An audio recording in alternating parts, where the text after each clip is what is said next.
A graça e paz, irmãos, hoje nós estamos aqui no nosso primeiro dia, o amor é paciente. Quero compartilhar aqui uma passagem que está lá em Efésios, capítulo 4, verso 2, que diz assim: Sejam completamente humildes e dóceis, e sejam pacientes, suportando uns aos outros com amor. Então, o amor funciona. E é o motivador mais poderoso e tem uma profundidade e um significado bem maiores do que a maioria das pessoas pensam. O amor sempre faz o que é melhor para os outros e tem o poder de nos fortalecer para enfrentar grandes problemas. Nascemos com uma sede perpétua do amor. Nosso coração precisa de amor, assim como nossos pulmões precisam de oxigênio. O amor muda a nossa motivação de vida. Os relacionamentos se tornam significativos com ele e nenhum casamento é bem-sucedido sem o amor. O amor é construído sobre dois pilares que melhor definem o que ele é. Esses pilares são a paciência e a bondade. Todas as outras características do amor são extensões desses dois atributos, e é aí que começa o nosso desafio do dia, a paciência. O amor irá te inspirar a ser uma pessoa paciente. Então, quando você decide ser paciente, você responde de maneira positiva a uma situação negativa. Você é tardio em irar-se, prefere ter um pavio longo a se irar facilmente. Ao invés de ser impaciente e exigente, o amor te ajuda a se acalmar e a transmitir misericórdia aos que estão ao seu redor. A paciência traz a calma interior em meio à tempestade exterior. Ninguém gosta de ter uma pessoa impaciente por perto. Estar próximo de alguém assim faz você reagir com raiva, insensatez e de maneiras lamentáveis. A ironia da raiva em uma ação errada está em gerar novos erros por si só. A raiva quase nunca torna as coisas melhores. Na verdade, ela geralmente cria mais problemas. Mas a paciência paralisa o andamento do problema. A paciência é mais do que morder a língua, é mais do que bater a mão na boca, é muito mais do que respirar fundo. Ela purifica o ar, ela impede a insensatez de espalhar seu veneno por toda a casa. Então, ter paciência é escolher controlar suas emoções ao invés de permitir que elas lhe controlem. É demonstrar discrição ao invés de pagar mal com o mal. Bom, deixa eu lhe fazer uma pergunta. Se o seu cônjuge lhe ofende, você rapidamente revida ou você se controla? Você reage com raiva quando lhe tratam injustamente? Se a resposta for sim, você está espalhando veneno ao invés de remédio. A raiva é causada, na maioria das vezes, quando um forte desejo por algo é combinado com a decepção ou a tristeza. Você não consegue o que quer, então começa a se irritar por dentro.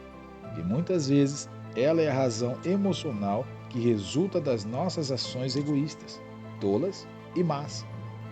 Por outro lado, a paciência nos torna sábios, ela não se apressa em julgar, mas ouve o que a outra pessoa está dizendo.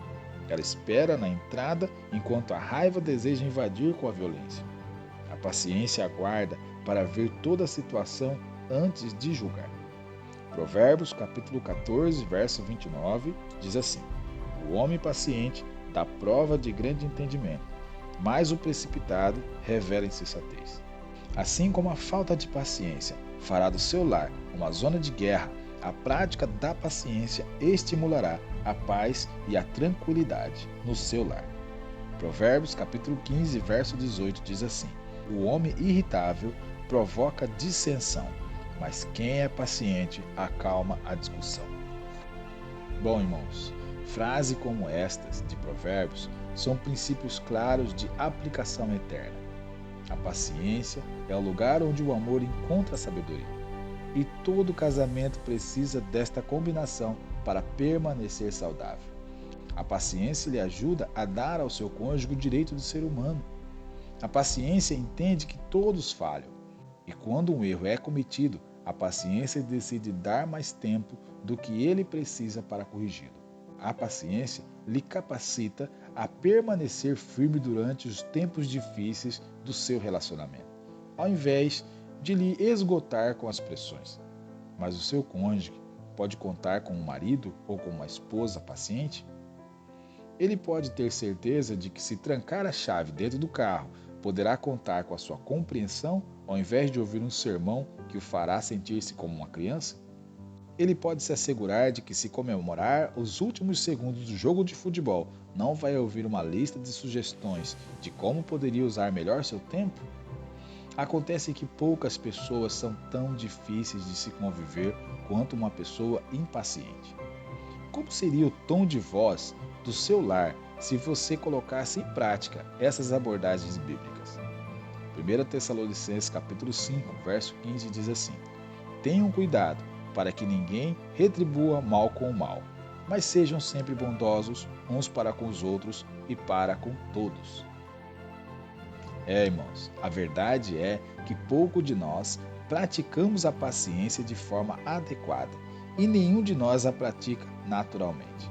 Mas o homem e a mulher sábios verão a paciência como um ingrediente essencial no casamento.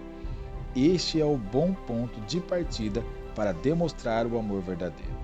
Essa jornada do desafio de amar é um processo, e a primeira atitude que você deve decidir ter é a paciência. Então, pense nisso como uma maratona, não como uma corrida de 100 metros, mas uma maratona que vale a pena correr. A primeira parte do desafio de hoje é bastante simples. Apesar do amor se comunicar de várias formas, as palavras, na maioria das vezes, refletem o estado do nosso coração. Para o próximo dia, decida demonstrar paciência e, de modo algum, diga algo negativo para o seu cônjuge. Se a tentação surgir, não diga nada. É melhor segurar a língua do que dizer algo que se possa se arrepender depois. Tiago capítulo 1, versículo 19 diz assim: Meus amados irmãos, tenha isto em mente. Seja todos prontos para ouvir, tardio para falar, tardio para irar-se. Então é isso. Este é o nosso desafio de hoje, a paciência. Não se esqueça de fazer as suas anotações e te espero aqui no próximo devocional. Deus abençoe, fica na paz.